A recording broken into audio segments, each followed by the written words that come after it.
Okay, the cost of living is a direct consequence of political policy, and it underscores the primacy of political action over market forces. What we are really suffering right now is that the political actors right now are not prioritizing or taking action to prioritize the questions around the cost of living, which are influenced by fuel, the cost of fuel, and the cost of production generally has gone up. So it really needs political action, but the president has declined to take the political action that is required, and as a consequence of that, the cost of living continues skyrocketing. But as you know, anybody will tell you there are only 4 things in the world that a government needs to address seriously. The first thing is food. You must keep food away from the control of the ordinary fluctuations of prices on world markets, on the open markets. Number 2, you must control the cost of health. Number 3, you must control the cost of education. Number 4, you must control the cost of transport. And if you look at our government, all those sectors, it has done nothing to intervene. So if the government was to intervene and make those sectors no-go areas for cartels and do no-gooders and the thieves, this country would not be going through the mess it is going through. Somebody will be very comfortable living on the street and sleeping on the rough on the street, but having food in his stomach and being able to be treated when he's sick. It doesn't require a house over food. It doesn't require shelter over health. It doesn't require shelter over education. And it needs to move around. So our government has literally failed to address the key areas, and there are 4. Food, health, education, and transport. Those 4 areas have failed. Those are the 4 areas that burden the citizen most. So you need a government that can take political action to address those issues and see how it can cushion the ordinary person from the vagrancies of those commodities, or the effects of those commodities on their lives. But when I look at it, I don't see it in President William Ruto, especially now that he has surrendered his mind to the mind of the IMF and the World Bank. IMF and the World Bank have just one purpose: to create client states. And if you look at the policies that have been rolled out by the Kenya Kwanza government, they are largely designed to make Kenya a client state, to put Kenya on its knees so that you can keep on moving around with a beggar's ball. Production in Kenya has become too expensive. So everything is going to shrink, the economy is going to collapse, and we shall begin begging all over the world. And we shall be a perfect client state for the West. So William Ruto, I think, is empty.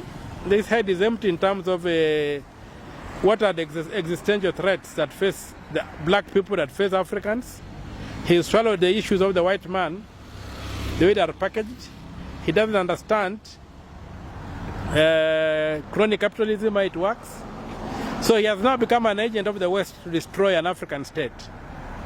And some of the things he is doing are bordering on treason. They are treasonable, and maybe going down the line he might be impeached if he doesn't change course and begin understanding what Article 1 says, that the people of Kenya are sovereign. And when they elected him, there was nowhere in his manifesto where he said that the IMF and the World Bank are going to govern Kenya when he gets into office. He promised to govern this country, but he's destroying it. Everything is crumbling in 1 year. It's not acceptable. So he needs to shape up, or he might get impeached down the line. I don't think his MPs will die with him. They're going to get a point whereby he can be impeached if he doesn't change course and begin doing things that benefit this country, not to benefit the Western powers, not to benefit the World Bank. Right now he wants to sell the assets. These assets, some of them were put up before he was born. Now he wants to come and sell them. What will the future generations have as a state? Those who run the government in future, what will they rely on to run this government? We have already talked of food. We are talking of transport. We are talking of education. We are talking of health. If these things are sold, how will the future governments finance those key ingredients of our modern society? So for me, I think William Ruto is going overboard. And where we are right now, we might be facing an impeachment very soon. My name is John Madero from Kenya Digital News. I just have one question for you to shed more light on. Recently, we had the bipartisan talk report being tabled by the Kimani Ichung'wah and Honorable Stephen Kalonzo Musyoka. And one of the key issues they were agitating for was the high cost of living. It is now missing on the final report. What can you say as a legislator in the Senate? I think that Boma's process was a waste of time. It was a waste of time. If you look at the solutions that provided, I've simply regurgitated what Ruto has been saying all along. Looks like Ruto is preparing for a leader of opposition so that in case he loses the next elections, he will still be in parliament as a leader of the opposition. And there's no other thing that I'm talking about. They're trying to create a job from Davide. What is that? Is that a national issue? Let him fix the cost of living. Let him fix the cost of petroleum. Let him remove the taxes that are driving this country crazy. Let him trim down on the cost of running government.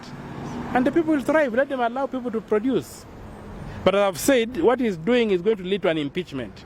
He has allowed the International Monetary Fund and the World Bank to capture this country. And I don't think that's something we can live with for very long. Now that's all I can say. This is the final question.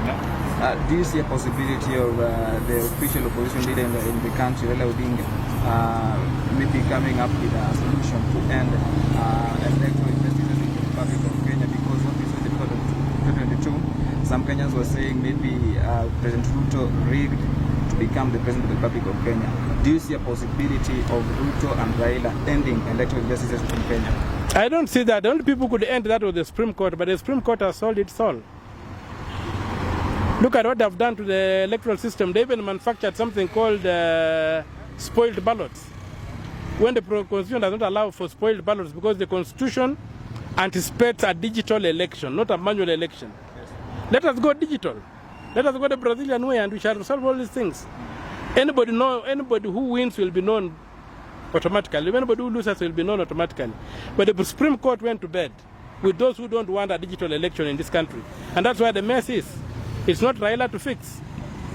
It's the Supreme Court to get its act together and accept that the system of election that we have under the Constitution of Kenya, which can give us a simple, accurate and verifiable election, is a digital election.